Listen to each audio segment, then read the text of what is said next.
주님을 사랑하고 주님이 사랑하시는 주사랑교회 성도님들, 지난밤에도 평안하셨습니까? 오늘 월요일 아침을 여시는 하나님의 말씀은 마가복음 15장 6절에서 15절 말씀입니다. 여러분, 사순절이라고 들어보셨습니까? 초기 기독교에서는 성경에서 자주 등장하는 40이라고 하는 숫자를 고난과 인내의 수로 여기고 40일의 시간 동안 주님의 십자가를 깊이 생각하며 회개와 기도, 절제와 금식, 구제와 경건 생활을 통해 고난의 길을 앞서가신 그 주님을 기억하며 감사하는 기간으로 AD 325년 니케아 공의회 이후로 지키며 지내고 있습니다. 그렇게 고난의 40일을 지나 4월 4일 부활의 아침이 오기까지 예수님의 사랑을 깊이 묵상하는 우리 주사랑교회 식구들이 되기를 바라봅니다. 저는 오늘 본문이 예수님께서 당하신 고난의 첫 장면이 아닐까 또 이런 생각을 해보게 되었습니다.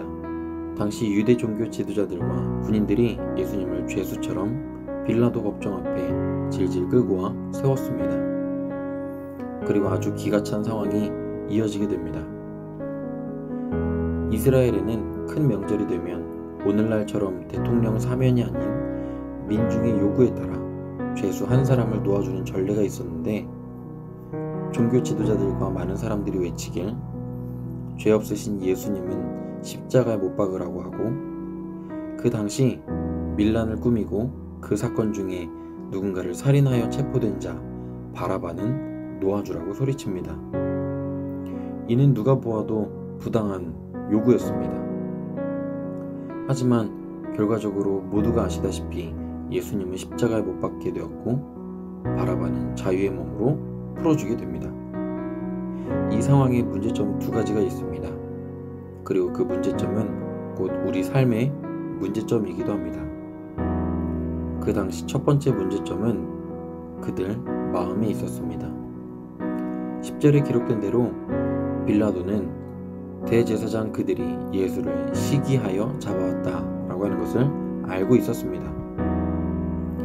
그러므로 그 많은 사람들이 살인자는 싫은데 더더욱 예수를 죽이라고 외쳤던 이유가 오로지 시기라고 하는 마음 때문이었다는 것을 빌라도는 알고 있었던 것입니다. 그리고 두 번째 문제점 또한 그들의 마음에 있었습니다.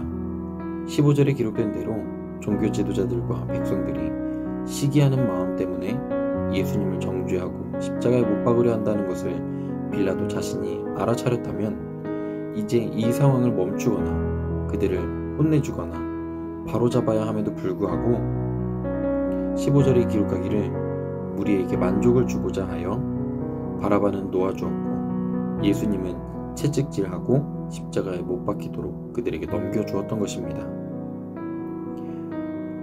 하나님이 아닌 이상 구분 판결을 할 수밖에 없는 오늘날 정치, 사회, 법조계, 심지어는 종교인들, 곧 이것은 우리 인간 모두의 연약함이라고 하는 것을 우리는 인정해야 합니다. 하지만 오늘 우리는 우리 마음에 있는 이 연약함이라고 하는 것을 통하여 두 가지를 깨달아야만 합니다. 첫 번째, 우리의 연약함이 시기와 만족에 있어 날마다 구분 판결을 반복하며 살고 있다는 것. 그리고 두 번째는 이런 우리의 연약함을 위해 예수님께서 아무런 저항도 없이 그 십자가를 짊어지셨다는 것입니다. 여러분, 오늘 하루 우리는 어떤 하루를 보내야 할까요?